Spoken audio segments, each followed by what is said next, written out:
Você está no canal Ricardo Oliveira. Muito obrigado por sua presença. Por favor, curta o vídeo, compartilhe e inscreva-se no canal. E não se esqueça de ativar o sininho. Acione a opção Todas as notificações. Assim você não perderá nenhum conteúdo. O canal Ricardo Oliveira e equipe agradecem.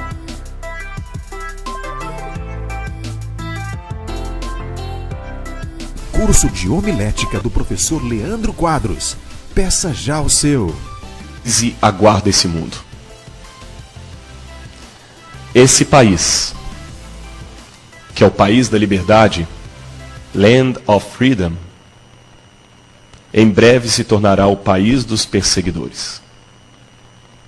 Anote isso que eu estou falando, para que quando acontecer você se lembre. Eu não sou profeta nem filho de profeta. Eu estou citando um profeta. A Constituição norte-americana vai ser desrespeitada. Porque em breve, esse país vai tolir a liberdade religiosa. Isso já está começando a acontecer, porque estão com medo do terrorismo. O Setembro 11 mudou a coisa aqui. E existe um movimento aqui chamado Lord's Day Alliance,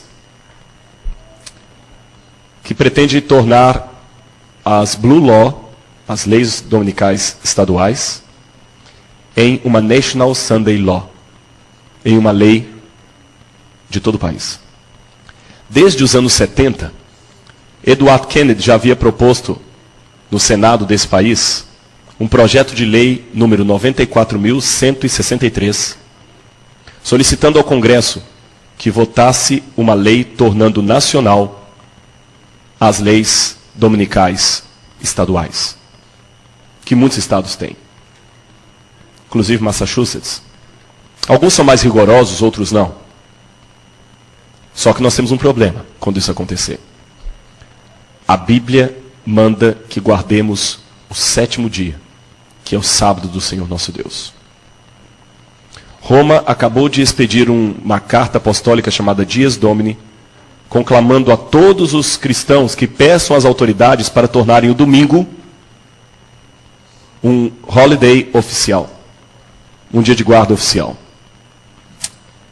Nabucodonosor vai erguer de novo a estátua dele. E quando você tiver que perder o seu green card, a sua cidadania, os seus dólares, o seu posto, pela fidelidade a Deus, você terá fé para isso? Agora, a gente falou da besta, né? O que mais suscita curiosidade entre os crentes hoje, acho que sempre, né? É a identidade da besta, ou como interpretar a besta de Apocalipse 13. Vamos pegar por etapas. Em primeiro lugar, é interessante que o Apocalipse ele é escrito de uma forma de quiasmo. Vou explicar isso para quem está em casa. Se você olhar a Bíblia, ela foi escrita por a maioria das pessoas que não sabiam ler nem escrever. Quer um exemplo?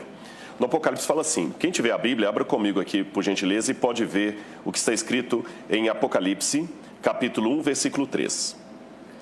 Bem-aventurados aqueles que leem e aqueles que ouvem as palavras da profecia e guardam as coisas nelas escritas, pois o tempo está próximo. Tem um erro de tradução aqui na minha Bíblia, porque no grego está assim, bem-aventurado aquele que lê e aqueles que ouvem. Só um que lia, porque a maioria não tinha acesso ao livro e nem tinha capacidade de ler.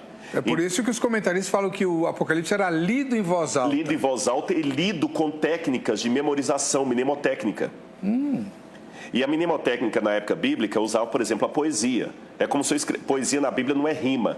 É mais ou menos assim, a menina era bonita e inteligente. Uma garota esperta e charmosa. Eu falei a mesma coisa com palavras diferentes. Se você olhar na sua Bíblia, o Salmo é todo assim, né? Você pode olhar, os salmos são sempre frases paralelas. E o quiasmo é quando você pega um paralelo aqui, aqui, aqui e vai juntando. E vai fazendo. Pode olhar, por exemplo, as 7 cartas têm promessas que apontam para o final do livro. Ao vencedor, dá-lhe que se assente no trono de Deus, que coma da árvore da vida, que beba da água do rio da vida. Tudo vai fechando, fechando, fechando. E quando fala da besta, o pessoal fica preso só na besta. Vamos olhar o contexto maior. Aparece primeiro um dragão, certo, uma mulher vestida de sol e 2 bestas. Certo. Agora, vamos pegar o enredo. A mulher é o povo de Deus. E o dragão? O dragão sempre era o símbolo máximo do mal. Sempre o símbolo máximo do mal. E eu tenho que explicar esse dragão para entender a besta. Passa o próximo slide e você vai ver o que nós temos ali. Vamos ver aqui. Olha aí. Isso aqui é desde a época do Antigo Testamento. Isso aqui é um selo ugarítico, onde você tem um deus pagão, o deus Yam, às vezes aparece como sendo Baal, às vezes como sendo Yam, lutando contra um dragão de 7 cabeças. É mesmo. E ele está cortando a cabeça de um dos dragões. Esse dragão é chamado de Lotam, ou também conhecido como Leviatã, a serpente do mar. E eu encontro que desde a época do Antigo Testamento já havia uma ideia do mal máximo representado por 2 monstros. Um que sai da terra, outro que sai do mar. Tá brincando? Sim. Inclusive, eu deduzo, isso aqui eu não posso provar, é uma ideia minha, que isso vem da tradição adâmica. Porque Adão recebeu a história da redenção. O evangelho foi pregado para Adão. E Adão contou para os seus filhos, que foram passando de geração em geração, e foi deturpando, porque ninguém falsifica uma nota de $7. Você pode inventar uma nota de $7, você não falsifica. Você falsifica o que é verdadeiro. Por isso que eu encontro no mundo pagão muitas coisas que eu encontro na Bíblia também. E se você ler em casa o texto, por exemplo, de Isaías, capítulo 27, verso 1, você vê que é interessante. Olha o que diz Isaías 27, verso 1. Naquele dia, o Senhor castigará com a sua dura espada o grande e forte dragão. O dragão aqui é o Leviatã. A serpente veloz. O dragão, a serpente sinuosa. E matará o monstro que está no mar. A mesma coisa aparece, você pode ler em casa depois, no Salmo 74, 13 e 14. Então, enquanto os pagãos diziam que Yam lutava e cortava a cabeça do dragão do mar, que era o símbolo do mal, a Bíblia fala que quem pode fazer isso é o Deus de Israel. No livro de Jó, o livro de Jó termina de uma maneira interessante. Deus começa a fazer perguntas para Jó. Onde é que você estava quando eu fiz isso, quando eu fiz aquilo? E no final, o que Deus mostra? Deus batalhando contra 2 monstros. O Behemoth e o Leviatã, que traduziram como crocodilo e como hipopótamo. O monstro do mar e da terra. Este mesmo quadro do grande conflito volta para o Evangelho de João. Então, por isso que ele vê 2 monstros, um do mar e outro da terra. Mas qual a identidade desses monstros? Pode mostrar o próximo slide aí? É interessante que o paralelo, já que eu falei que o Apocalipse tem paralelo, João vê no capítulo 12 uma mulher vestida de sol. Certo. Mas quando ele vai para o capítulo 17, ele vê uma mulher de novo, que faz paralelo, e ele vê a besta de novo, que a mulher vestida de sol fugiu para o deserto e não sabe o que aconteceu, mas sabe que a besta foi ao deserto perseguir a mulher. Quando ele vai para o capítulo 17, ele vai ao deserto, e o que ele vê? A besta novamente e a mulher, mas dessa vez, estranhamente, montada na besta. E o próprio livro do Apocalipse, você pode ler em casa, ele fala sobre quem seria essa mulher. Apocalipse capítulo 17, perdão. Bom, por causa do tempo, vou só citar aqui, Apocalipse capítulo 17, diz assim, verso 16. Falou-me ainda, as águas que viste sobre as quais a meretriz está sentada são povos, nações, línguas e povo. Verso 18, a mulher que viste é a grande cidade que domina sobre os reis da terra. E essa mulher estava montada na besta. Curioso, se você ler o capítulo 12 e 13, você vai ver o seguinte quadro. Uma mulher vestida de sol que é perseguida pelo dragão. O dragão não consegue alcançar a mulher, ele manda a besta que sai do mar atrás da mulher. E a besta vai ao encalço da mulher no deserto. E a grande pergunta é, pegou ou não pegou? A cena congela. Quando vai ao Apocalipse 17... vem um dos 7 anjos que tem as taças da ira de Deus e fala assim, mostrar-te-ei o julgamento da grande meretriz. E quando João chega até o deserto, tem uma expressão e fala o seguinte, quando a vi, admirei-me com grande espanto. Pastor, João já tinha visto o diabo, ele já tinha visto o céu. Por que só agora ele admirou com grande espanto? Eu falo com você por quê.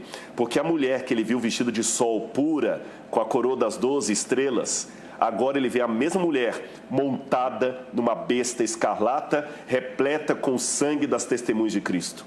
O que João viu? Uma grande apostasia do povo de Deus. E essa apostasia seria com quem? Ele fala, a mulher é a cidade que domina sobre os reis da terra. Qual cidade na época de João dominava sobre os reis da terra? Roma. Roma. E a mulher no Apocalipse 17, ela está sentada sobre 7 colinas. Volta a imagem da moeda. Olha a moeda de Vespasiano, que destruiu Jerusalém no ano 70. Você tem Vespasiano de um lado, e do outro lado você tem uma mulher sentada sobre 7 montes. E o Apocalipse fala, a mulher que se assenta sobre 7 montes... Roma. Roma. Escrito Roma ali. Escrito Roma. E fala, essa mulher que você viu montada na besta é a mulher que domina sobre os reis da terra. E mais além, mostra mais um próximo, por gentileza. Esse texto ugarítico traz um hino ao deus El e fala da esposa de El. E chamava-se Áshera, ou Azera, como aparece em português.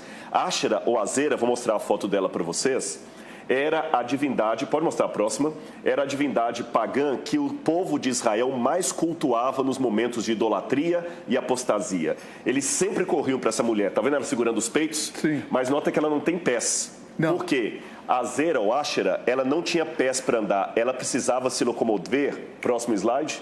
Aqui tem várias imagens dela. Muitas dessas, eu tenho algumas dessas estátuas no nosso museu. Certo. Foram encontradas em assentamentos judaicos. Ah, Ela é a provando que rainha os do judeus... céu. Rainha do céu. A rainha do céu que menciona Jeremias. A apostasia dos cultos de Baal sempre ia atrás dessa mulher. Tá vendo que ela não tem pé? Certo. Por quê? Próxima foto. Ela sempre precisava montar como uma prostituta num animal de carga. Sempre. Mais uma foto. Ah, de novo, outra foto de Áshera montada no animal de carga. E aquele hino de El fala o seguinte, entra no templo de El a grande Áshera, e ela dá o seu vinho para todos os reis da terra. E todos bebem e embriagam com o vinho da grande Áshera. Quem pode pelejar contra ela? Essa Áshera era o grande tendão de Aquiles da apostasia do povo de Israel no passado. Quando João viu a mulher montada na besta, ele lembrou de Áshera, ele lembrou das apostasias do passado, e Deus falou com ele, João, o que aconteceu no passado vai acontecer de novo no futuro. Com os cristãos agora. Com os cristãos. Eles também vão se juntar. E com quem, Senhor? Com a mulher, com a cidade que domina sobre os reis da terra. E quando o cristianismo se juntou com Roma e trouxe toda a apostasia que se estendeu durante a Idade Média, Idade Moderna, ali se conflagrou o que seria a besta do Apocalipse. O que Paulo falou, a volta de Cristo não se dará sem que primeiro venha a apostasia e seja revelado o iníquo, o filho da perdição. E interessante que João fala que o anticristo já existia no tempo dele.